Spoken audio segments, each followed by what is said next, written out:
అఖండ 2 భయ్యా.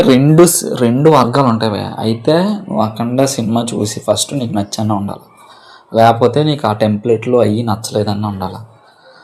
ఆ టెంప్లెట్లు అయ్యి నచ్చపోతే అసలు ఆ సినిమా చూడకండి, అసలు వెళ్ళకండి. ఎందుకంటే బాలయ్య బాబు నచ్చితేనే ఆయన డైలాగులు, ఓవర్ యాక్టింగ్లు, డైలాగులు, గాల్లో బద్దలైపోయి సీన్లు, గ్రావిటీ ఫైట్లు, నీకు ఆ మ్యాజిక్, ఆ బాలయ్యకి బోయపాటి ఉన్న మ్యాజిక్ నచ్చితేనే సినిమాకి వెళ్ళండి. అప్పుడే ఎంజాయ్ చేయగలరు, లేకపోతే అస్సలు నీ వల్ల కాదు, కూర్చోలేవు నువ్వు ఖచ్చితంగా. ఎందుకంటే సినిమాలో స్టోరీ లేదు, ఏమీ లేదు. జస్ట్ ఓన్లీ బాలయ్య బాబు కోసం, మ్యాజిక్ కోసం ఏవో అవుతుంటాయి, రకరకాలుగా అవుతుంటాయి, రకరకాలుగా చేస్తుంటారు జనాలందరూ. కానీ ప్యూర్ బాలయ్య మాస్ మ్యాజిక్ ఉంటుంది అన్నమాట. పెద్ద పెద్ద స్పీచ్లు అంటే దొరుకున్నోళ్ళని తురుముదాం, దొరకనోళ్ళని తరుముదాం, దేశం మేసం తిప్పుదాం అంటే చూసా. ఇలాంటి మొత్తం ఇలాంటి స్పీచ్లు, డైలాగులు నీకు మన హిందూ ఇవన్నీ ధర్మాలంటే నీకు బాగా ఎక్కుతాయి, ఇష్టం అంటే నీకు మామూలుగా ఉండదో, లోనికి వెళ్ళాక నీకు మాస్ పండగ ఉంటుంది అన్నమాట. అయ్యే నీకు నచ్చవు అసలు. ఎందుకురా ఇటు అసలు స్టోరీ, బిల్డింగ్ ఇవన్నీ కావాలంటే మాత్రం, లాజిక్లు అన్నీ కావాలంటే మాత్రం నువ్వు అసలు కూర్చోలేవు. నీకు బోర్ కాదు కదా, బీభత్సమైన బోర్ అనిపిస్తుంది. అయితే క్లియర్ కట్గా చెప్తున్నాను, సినిమా అయితే బాగుంది.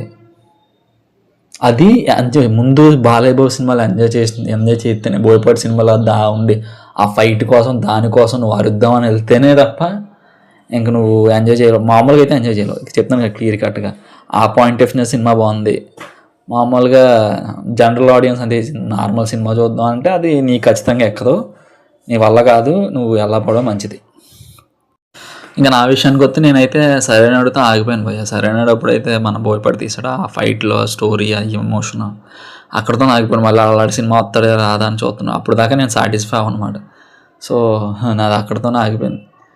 అలాంటి మ్యాజిక్ మళ్ళీ ఎప్పుడైనా చేస్తారు లేదని. కానీ చెప్తున్నాను కదా, సినిమా బాలయ్య మ్యాజిక్, మాస్ అన్ని ఎలిమెంట్స్ అన్నీ చూసుకున్న వాళ్ళు అయితే వెళ్ళచ్చు.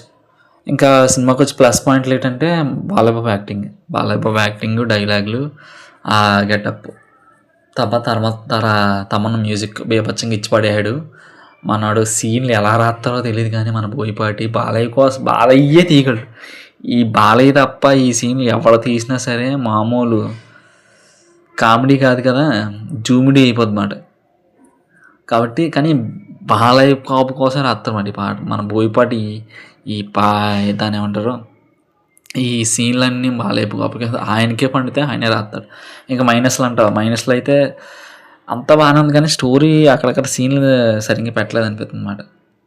అంటే ఒక దాంట్లో సీన్ ఉంటుంది, తర్వాత ఇంకో దగ్గర పోతుంది, తర్వాత మళ్ళీ కరెక్ట్గా ఒక సీన్ వస్తుంది, మళ్ళీ కొద్దిగా టైం ఎక్కువైపోద్ది. అలాగా అంటే మరీ అన్ని సీన్లు బాగున్నాయి. ఇప్పుడు ఆది పినిశెట్టి గారు ఉన్నారు, ఆయన అంత పెద్ద విలన్, నీకు ఆ పెద్ద అంత పెద్ద విలన్ లాగా, అంత పెద్ద డేంజర్ లాగా. ఇప్పుడు పాలిటిక్స్ ఏ జరుగుతుంటుంది, పెద్ద పెద్ద ఇష్యూలు జరుగుతుంటాయి, కానీ నీకు పెద్ద అయ్యో పెద్ద ప్రమాదం వస్తుంది అన్న నీకు అనిపిస్తుంది, డేంజర్ అనిపించదు.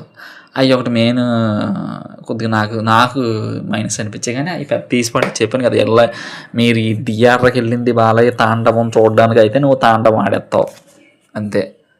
ఓకే భయ్యా, సబ్స్క్రైబ్ చేయండి అండ్ ఎంకరేజ్ చేయండి. Thank you friends.